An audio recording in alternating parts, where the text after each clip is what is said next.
Bonjour, je suis Monsieur Forling Loé René. Aujourd'hui, dans le cadre du cours d'économie générale et notamment sur les néoclassiques, nous allons voir Sir John Richard Hicks.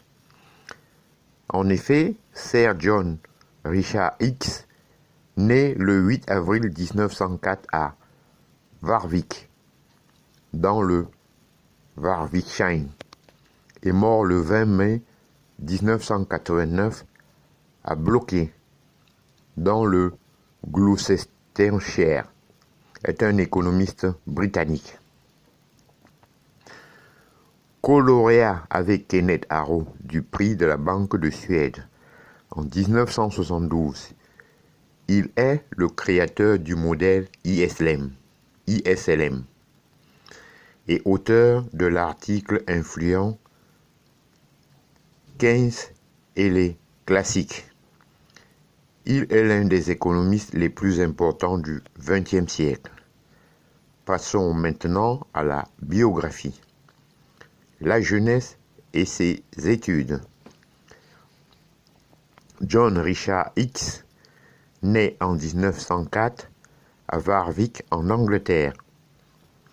Il est l'aîné d'une fratrie de 3 enfants, fils de Edward Hicks, journaliste dans un journal local, et de Dorothy Catherine Stephen. Il fait ses études au Clifton College entre 1917 et 1922, où il étudie le latin et le grec et reçoit un enseignement poussé en mathématiques. Il est admis au sein du Balliol College à Oxford, où il étudie entre 1922 et 1926. Il s'y spécialise en mathématiques. En 1923, John Richard Hicks rejoint la faculté de philosophie politique et économique d'Oxford, sans vraiment être qualifié dans aucune matière. En 1925, il présente sa thèse, nommée Skilled and Unskilled Wage in the Building and Engineering Trade. En 1935, John Richard Hicks épouse Ursula Webb, fille de Sidney et de Beatrice Webb, deux des fondateurs de la London School of Economics. Passons maintenant au parcours académique de John Richard Hicks. En 1926, il obtient un emploi temporaire au département d'économie dirigé par Hugh Dalton de la London School Economics.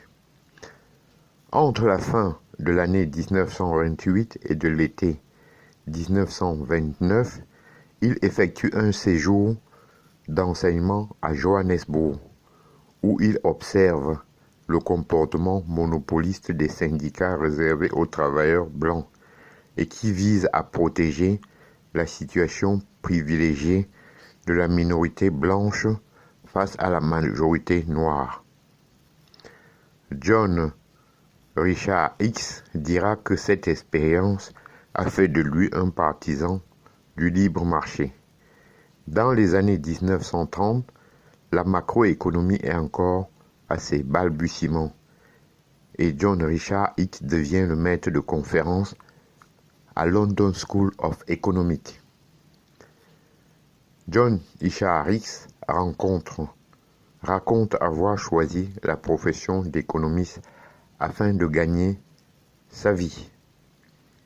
En effet, on l'avait convaincu que l'économie était en pleine expansion et qu'il y trouverait facilement un emploi. Il se spécialise tout d'abord dans l'économie du travail, dressant un descriptif des relations industrielles, mais s'oriente rapidement vers le versant analytique de cette science humaine. Il se rend compte que les mathématiques, alors partiellement ignorées, pourraient être utiles pour assurer la base théorique de l'économie. Dalton, qui connaissait Pareto, car il l'avait lu pendant un séjour en Italie durant la Première Guerre mondiale, conseille John Richard Hicks, qui maîtrise l'italien et le français, de consulter cet auteur. De 1935 à 1938, il devient maître de conférences à l'université de Cambridge et écrit Valeurs et capital basé sur son travail londonien. De 1938 à 1946, il est professeur à l'université de Manchester. C'est là qu'il rédige son œuvre sur l'économie du bien-être et son implication dans la comptabilité sociale.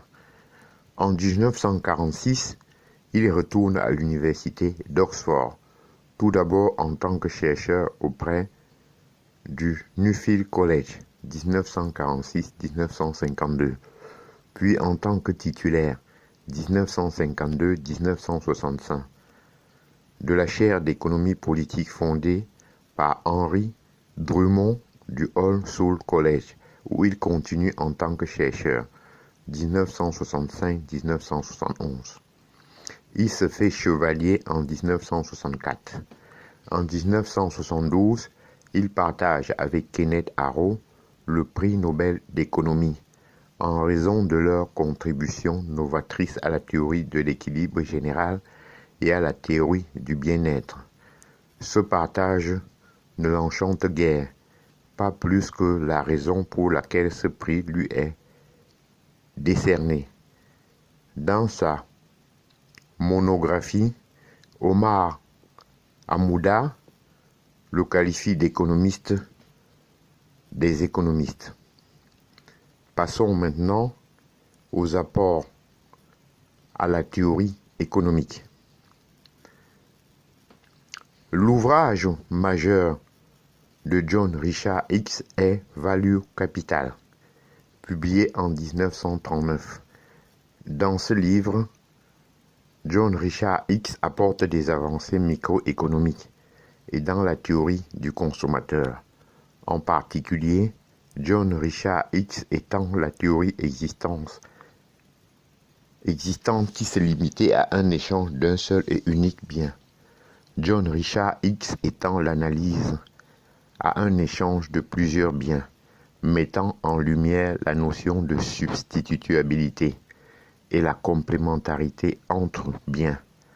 John Richard Hicks introduit la notion d'utilité originale, qui diffère de la notion d'utilité cardinale, qui était la seule utilisée jusqu'alors.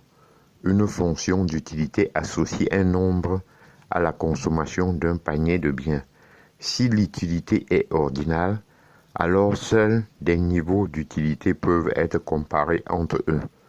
Le fait que la fonction d'utilité associée à un panier A est supérieure à celle associée à un panier B équivaut au sens mathématique du terme à dire que le panier A est préféré au panier B.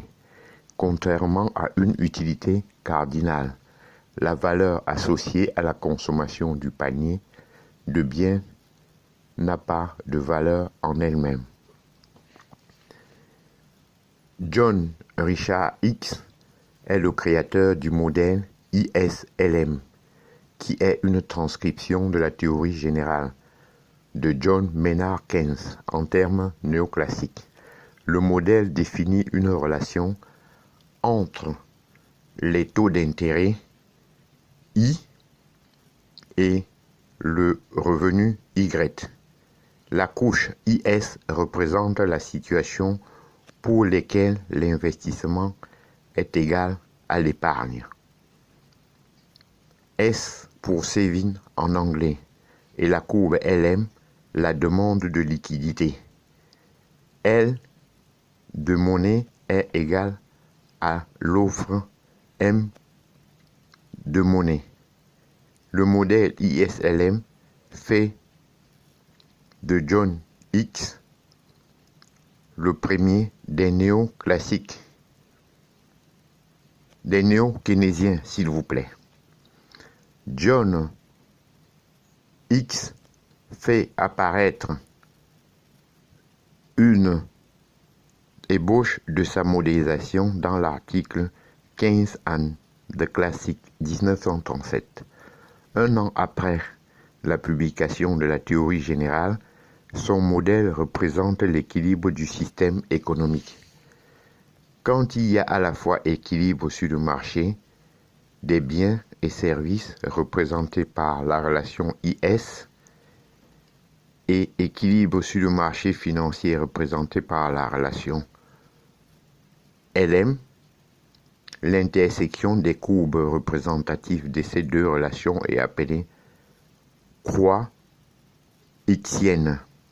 Par ailleurs, c'est un modèle macroéconomique à système de prix fixe qui donne aux autorités publiques un outil pour établir une politique budgétaire ou monétaire. Dans son livre Valeur et capital, X est un des premiers à mettre en œuvre la dichotomie en microéconomie et en macroéconomie, dichotomie habituellement attribuée à Paul Samuelson. John X et Paul Samuelson sont considérés comme les pères de la macroéconomie traditionnelle actuelle et le système néoclassique. J'en ai terminé et je vous en remercie.